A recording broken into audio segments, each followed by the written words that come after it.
to open up all the SEC coaches this week, and a lot of coaches around the country are wearing patches in support of finding a cure for Duchenne muscular dystrophy. We do this once a year, and this is the game this week. And with us today, Woody Moore and his 9-year-old son Logan. His mom and sister are here also.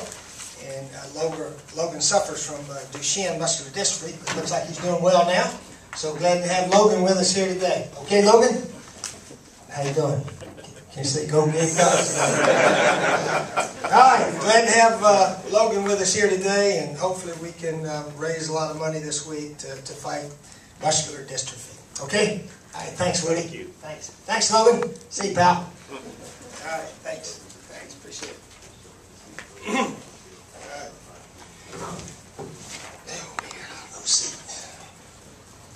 Okay, big ball game this week with Vandy.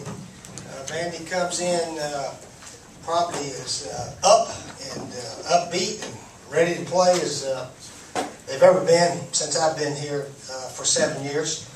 They're 3-0 just like us. Statistically, defensively, they're one of the best in the conference in most every category. I think they lead the nation in interceptions. They've got 10 interceptions, 3 for touchdowns. So their defense has played extremely well, and their offense has played very efficiently. Their offense run the ball, pass, a pretty good mixture, and so forth. But we're looking forward to the game, seeing if we can play a little bit better this year, see if we can throw the ball around better, see if we can stop some people a little bit more, and see if we can become the team that we were advertised to be in the preseason. We haven't quite done it yet. But we have hopes and beliefs that we can start playing a lot better football. So we'll find out this Saturday night, 7 o'clock, when Vandy comes to Williams-Brice. So our fans were super last week. We'll need you to be loud again this week, and hopefully we can play our best. We got everybody healthy. We've been very fortunate injury-wise, and may have a few new players. Victor Hampton's going to play. First game will have played for South Carolina, and we may bring some other guys along to give them a chance to play also. But we'll wait and see how all that plays out when we play Vanderbilt here this week. Any questions? Steve, you guys got the letter from the NCAA yesterday with the allegations. How concerning is that moving forward? The 3 allegations which were written up, of course, involved the Whitney Hotel, involved what it said, and involved a booster involvement. They did mention one of our names, one of our coaches, G.A. Mangus, and not that he'd broken any rules, but he had a prior relationship with the guys up there in the Philly, New Jersey area, so that's why his name was mentioned. And I'm asked to go to the infraction hearing because I'm the head coach. I went to one in 1990 when I got to Florida. They were under investigation. They'd had a letter, and we went out to Colorado Springs, I think is where they held it that day. And anyway, when it was over with, they said we had one violation. They said the coach, Galen Hall, paid a $360, 40-cent child support payment for Jarvis Williams. That was the only thing that they said we did wrong. And of course, Galen said he never paid it, which I believe him. I don't think he ever paid it either. So anyway, that was the one violation. And the 1990 Florida team that won the SEC was not allowed to be called SEC champions. So that's how that works sometimes. I hope we're not in serious trouble. I don't think we're going to be, but you work these things out and you do what they say, and that's what our university's doing. So hopefully things will work out and so forth. I think the last team to go there was Boise State, and I don't think it's embarrassing to get a letter. I think some stuff can happen, and unfortunately it happened, and we'll try to handle it the very best we can. Steve, do you know or have ever met Kevin Long or Steve Gordon, and did you know that G.A. Mangus knew them and had communication with them? Josh, I'm not getting into all that. I've said enough about what I need to say about the NCAA investigation. All right, next question.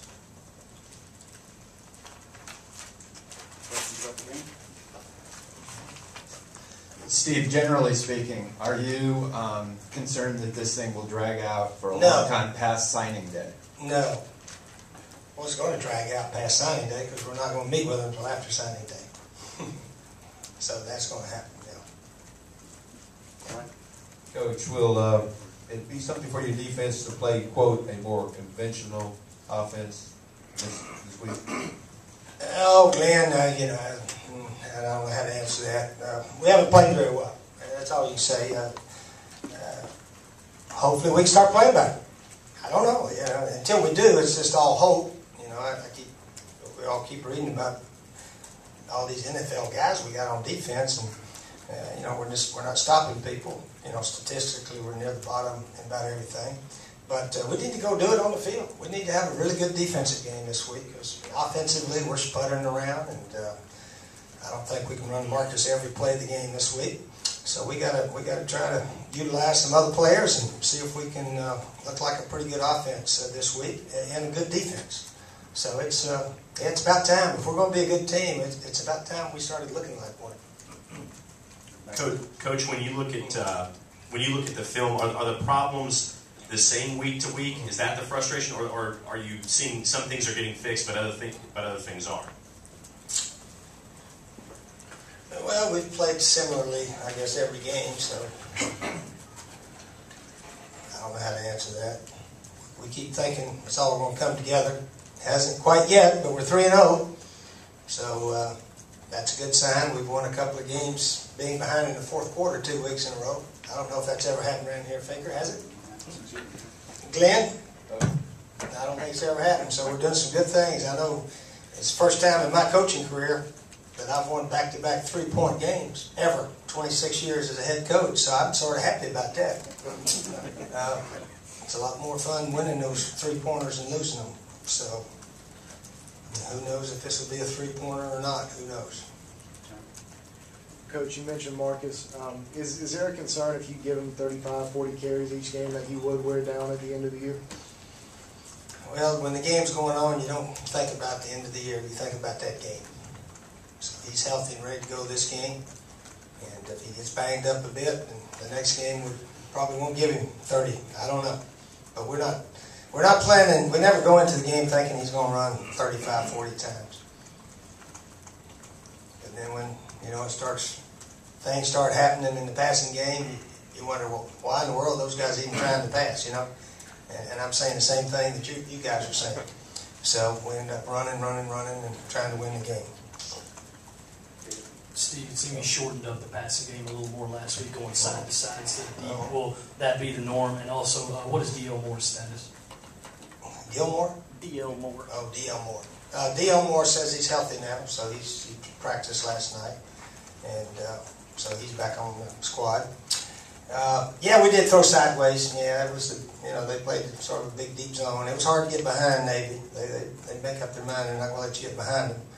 I thought we could hit some seam areas and this, that, and the other, but we didn't do that very well either. So the little quick screen out there was our best play.